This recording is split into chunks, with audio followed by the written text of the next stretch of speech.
Hi, this is Poonam Sharma and welcome to Sadbhavna news. Delivery boy बन के घर में घुसे, टीवी पर सीआईडी देख लूट का प्लान किया। जूनी इंदौर टीआई आरएनएस भदौरिया के अनुसार घटना शुक्रवार 11 बजे 85 पलसीकर कॉलोनी में रहने वाली 35 वर्षीय केसर वाधवानी के साथ हुई है।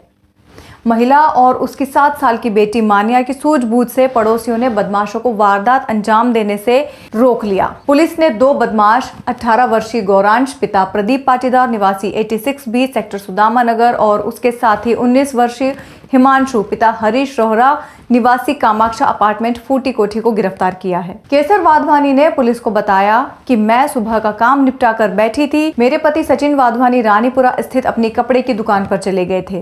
तभी 11 बजे दरवाजे पर किसी ने आवाज दी। मैं दरवाजे पर पहुंची तो एक युवक खड़ा था। बोला कि मेरे भतीजे कबीर का पार्सल आया है। मैंने जैसे ही गेट खोला और पार्सल लेने लगी तो वो मुझ पर टूट पड़ा। मुझे चाकू अड़ाकर अंदर के कमरे में ले गया और फिर नीचे गिराया। बदमाश ने मेरे मुंह पर टेप बांधने का प्रयास किया। मैं समझ गई कि ये मेरी हत्या भी कर सकते हैं। मैं डरी नहीं। मैंने सोचा कि हिम्मत करनी चाहिए। फिर मैंने पास खड़ी अपनी 7 साल की बेटी को इशारा करके भागने को कहा। बेटी मान्या ने उस बदमाश को पकड़ना चाहा तो बदमाश ने उसे थप्पड़ मारकर गिरा दिया, लेकिन मेरी बेटी डरी नहीं। उसने समझदारी दिखाई। वो मुझे गिरा देख फिर खड़ी हुई। मैंने चिल्लाया कि वो बाहर भागे और लोगों को मदद के लिए बुलाए। इशारा समझते ही वो दौड़ पड़ी, फिर बाहर जाकर चिल्लाई। तब तक अंदर वाले बदमाश ने बाहर खड़े अपने साथी को बोला कि बेबी इज आउट और वो भागने लगा, लेकिन तब तक मान्या की आवाज़ सुनकर पड़ोसी दौड़े। उन्होंने आते ही अंदर मौजूद बदमाशों को दबोचा, फिर बाहर खड़े बदमाश हिमांशु को पकड़ा। पुलिस ने जब बदमाशों से पूछताछ की तो बोले कि पहली बार वारदात की है। हिमांशु ने कबूला कि उसकी मां अभी एक रेस्टोरेंट में काम करती है।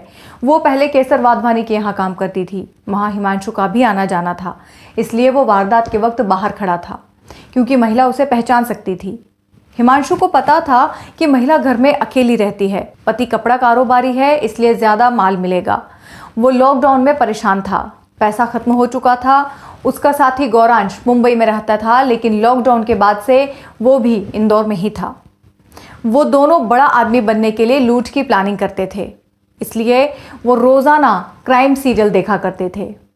इसीलिए उन्होंने एक दिन पहले ही दुकान से चाकू, कटर और टेप भी खरीदी।